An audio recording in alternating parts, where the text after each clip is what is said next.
Kinakain nila yan. Yung matamis. Pero syempre dapat hinog muna. Parang ganun.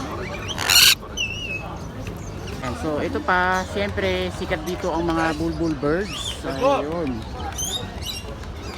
Ito ang mabili rito na mga ibon. Bukod sa mabili, yung presyo niya ay may kamahalan din. So, halos bulbul dito sa park na to.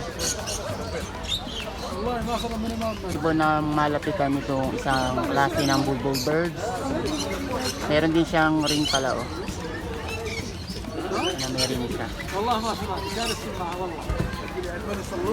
Sikat ang bulbul birds dito dahil sa mga huni nila. So let's go na. Uwi na tayo at magagabi na.